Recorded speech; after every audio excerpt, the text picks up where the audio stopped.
시간이 되었습니다. 다 같이 사도신경으로 신앙 고백하며 2022년 9월 27일 화요일 새벽 기도에 함께 시작하겠습니다.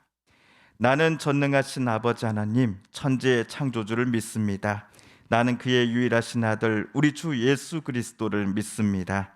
그는 성령으로 잉태되어 동정녀 마리아에게서 나시고 본디오 빌라도에게 고난을 받아 십자가에 못 박혀 죽으시고 장사된 지 사흘 만에 죽은 자 가운데서 다시 살아나셨으며 하늘에 오르시어 전능하신 아버지 하나님 우편에 앉아 계시다가 거기로부터 살아있는 자와 죽은 자를 심판하러 오십니다.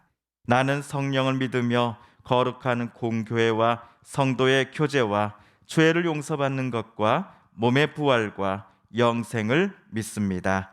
아멘. 오늘 우리 함께 읽을 기록된 하나님 말씀 요한 1서 제4장 13절에서 21절까지의 말씀입니다. 그의 성령을 우리에게 주심으로 우리가 그 안에 거하고 그가 우리 안에 거하시는 줄을 아느니라. 아버지가 아들을 세상의 구주로 보내신 것을 우리가 보았고 또 증언하노니 누구든지 예수를 하나님의 아들이라 시인하면 하나님이 그의 안에 거하시고 그도 하나님 안에 거하느니라. 하나님이 우리를 사랑하시는 사랑을 우리가 알고 믿었노니 하나님은 사랑이시라. 사랑 안에 거하는 자는 하나님 안에 거하고 하나님도 그의 안에 거하시느니라. 이로써 사랑이 우리에게 온전히 이루어진 것은 우리로 심판날에 담대함을 가지게 하려 함이니 주께서 그러하신 것 같이 우리도 이 세상에서 그러하니라. 사랑 안에 두려움이 없고 온전한 사랑이 두려움을 내쫓나니 두려움에는 형벌이 있음이라. 두려워하는 자는 사랑 안에서 온전히 이루지 못하였느니라. 우리가 사랑함은 그가 먼저 우리를 사랑하셨음이라. 누구든지 하나님을 사랑하노라 하고 그 형제를 미워하면 이는 거짓말한 자니 보는 바 그 형제를 사랑하지 아니하는 자는 보지 못하는 바 하나님을 사랑할 수 없느니라. 우리가 이 계명을 주께 받았나니 하나님을 사랑하는 자는 또한 그 형제를 사랑할지니라. 아멘.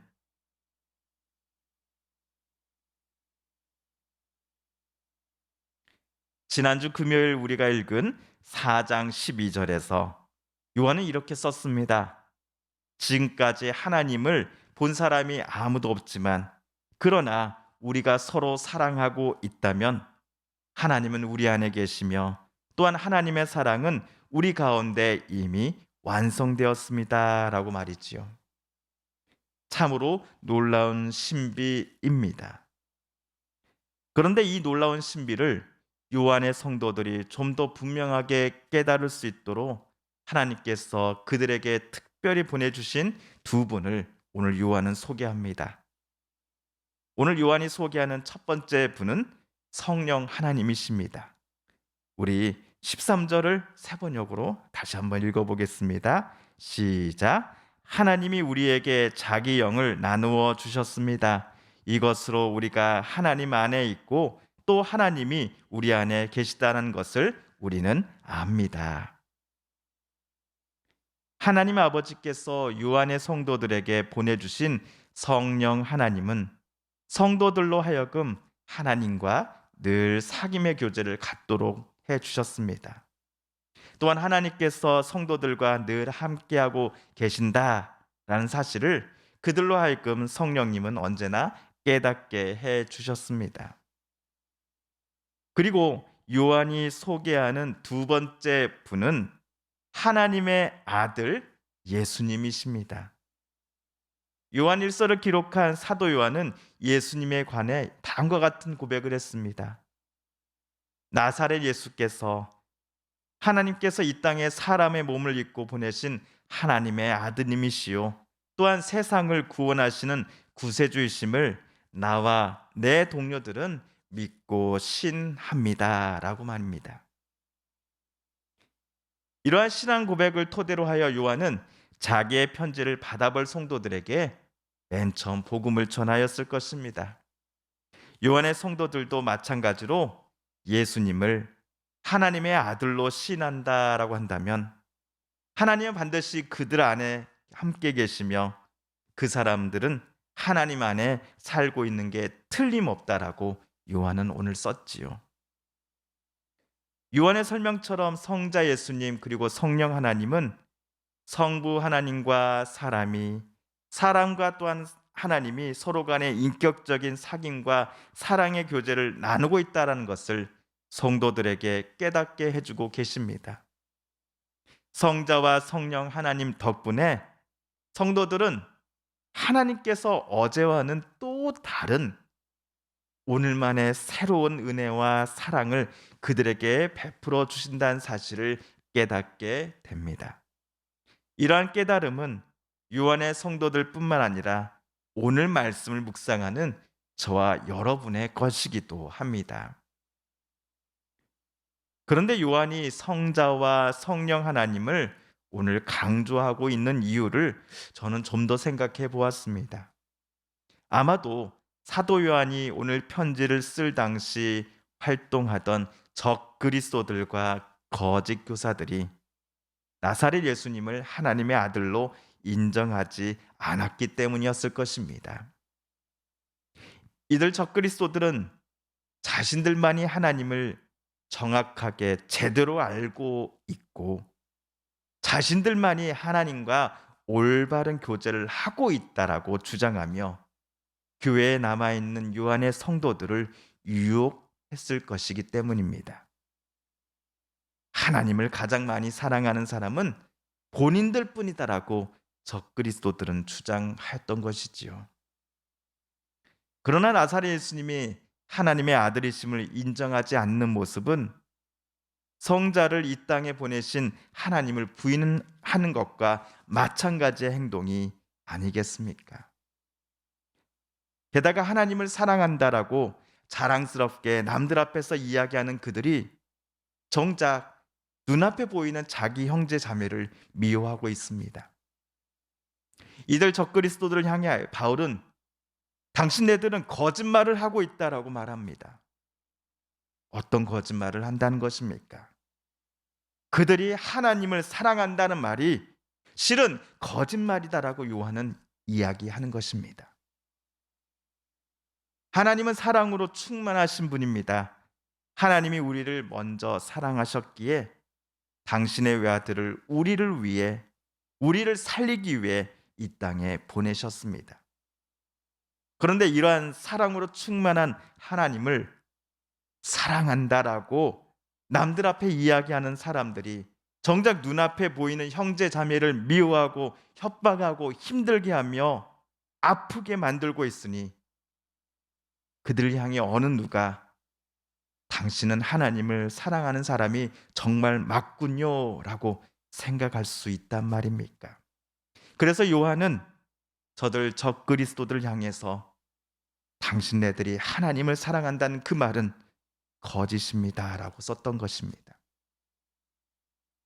이에 반해 거짓 교사들 그리고 적그리스도와는 달리 요한과 그의 성도들은 예수께서 주신 그 사랑의 계명을 실천하며 살아가는 중이었습니다. 예수께서 직접 전해주신 서로 사랑하라는 계명에 사도 요한과 성도들은 순종하였습니다. 그래서 이들은 주 예수님께서 다시 오시는 그날이 결코 두렵지 않습니다. 오히려 그날을 요한과 성도들은 기대합니다. 주여 어서 오시옵소서라고 이야기합니다. 담대함으로 하나님 앞에 설 수 있다라고 하는 자신감도 그들은 가지고 있습니다. 왜냐하면 이 땅에 사시는 동안 사랑의 계명의 본을 직접 보여주셨던 예수 그리스도를 본받아 요한과 성도들도 지금까지 살아왔기 때문이었습니다. 그렇게 예수님께서 다시 오시는 그 마지막 날을 생각할 때마다 혹여라도 두려워한 사람이 있다 한다면 그 사람은 아직 주님께서 성도들에게 지키라고 주셨던 사랑의 계명을 완성하지 못한 사람들이다라고 18절에서 요한은 말을 했습니다. 물론 요한도 다시 오실 주님 앞에 완벽하게 의로운 삶을 저는 살아왔습니다라고 말하지는 못할 것입니다. 그러나 요한은 적어도 주님께서 주신 명령에 순종하고자 남을 자기 몸처럼 아끼고 사랑하며 지금까지 살아왔기에 감히 다시 오시는 그 주님 앞에 떳떳하게 나아갈 수 있겠노라라고 그는 동료들에게 고백하였던 것이지요. 그러므로 요한은 자기 편지를 받아볼 성도들에게 다시금 부탁합니다. 여러분이 지금까지 잘해왔던 것처럼 앞으로도, 그리고 우리가 다시 주님 앞에 서게 되는 그 날까지도 서로 사랑하며 살아가자고 말입니다. 하나님을 진실로 사랑하는 사람이라면 내 눈앞에 보이는 형제 자매를 진실로 사랑하며 살아가는 사람이기 때문입니다. 오늘 말씀 21절을 읽으며 말씀 묵상을 마치고자 합니다. 하나님을 사랑하는 사람은 자기 형제 자매도 사랑해야 합니다. 우리는 이 계명을 주님에게서 받았습니다. 아멘. 주님께서 가르쳐 주신 기도를 드리겠습니다. 하늘에 계신 우리 아버지, 아버지의 이름을 거룩하게 하시며 아버지의 나라가 오게 하시며 아버지의 뜻이 하늘에서와 같이 땅에서도 이루어지게 하소서. 오늘 우리에게 일용할 양식을 주시고 우리가 우리에게 잘못한 사람을 용서하여 준 것 같이 우리 죄를 용서하여 주시고 우리를 시험에 빠지지 않게 하시고 악에서 구하소서. 나라와 권능과 영광이 영원히 아버지의 것입니다. 아멘.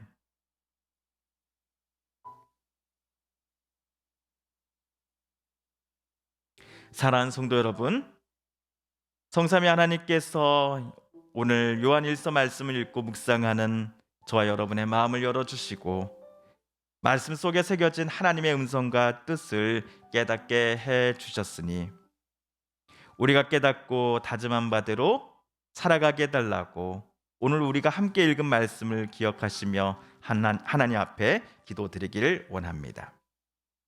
우리 성도님들과 가족들 중에 하나님의 고쳐주심 또 일으켜 세워주심을 놓고 간절히 기도하는 분들이 계십니다.